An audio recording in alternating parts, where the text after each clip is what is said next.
आज मला खरंच खूप कौतुक वाटतं हो तुमचं आणि तुमच्या सुशचं. कधी कधी असं वाटतं ना, हेच संस्कार तुमच्या स्वानंदीवर असते तर. नाही नाही, ते स्वानंदीचं सोडा, ते सोडा. तुम्ही सुष्मिताबद्दल बोलताय ना, बोला बोला. बरं वाटतं, कान तृप्त होत आहे. अजून काय बोलणार सुशचं. अहो हिरा आहे तो हिरा. खरं आता त्याच हिऱ्याने तुम्हाला एखादा राजवाड्यांचा दागिना दिला तर काय बिघडलं एवढं. तर कुठलीही मुलगी स्वतःच्या आईसाठी इतकं तर करू शकते नाही का. होय हो, वेणबाई बरोबर बोलताय हो तुम्ही. बोला ना तुम्ही तिच्याशी, अगदी बिनधास्त बोला. हा थँक्यू. हा, मला एवढी खरंच तुम्ही काय सांगू तुमच्याबद्दल. मी चल ठेवते, नंतर बोलूया. अच्छा ओके.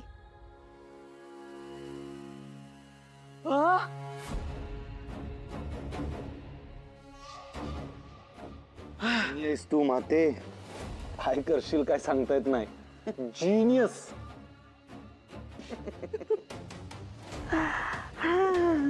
काय काय करावं लागतंय बघ.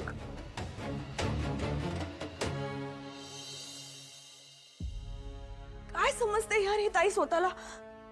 सतत सतत मला टोकत असते. आज मस्तच घराचा मेकओव्हर झाला असता, मी आज रील बनवली असती, कधीच्या काळी मिलियन व्ह्यूज गेले असते, पण नाही. तिला आजचा पण दिवस खराब करायचा होता. मी ना एक कामच करते, मी मम्माला याची कंप्लेंट करते. मम्मा ना हिला हिला बरोबर बरोबर शिकवेन. मम्मा यार, थँक गॉड तू फोन केलास. मग काय म्हणतात मिसेस राजवाडे? यार काय म्हणू, हे ताईला बघ ना.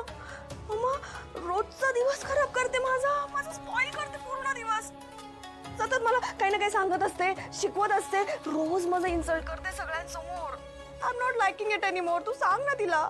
अगं हो हो हो हो हो, तुझ्या मॉमने फोन केलाय तर मग मॉमशी नीट बोलशील की नाही, तिची चौकशी करशील की नाही? मी तुझी चौकशी करेन, पण आधी तू तिला ओरड. तिला सांग माझ्या डोक्यात नाही जायचं. अहो दे सोड ग. तुला माहितीये ना सानंदी कशी आहे.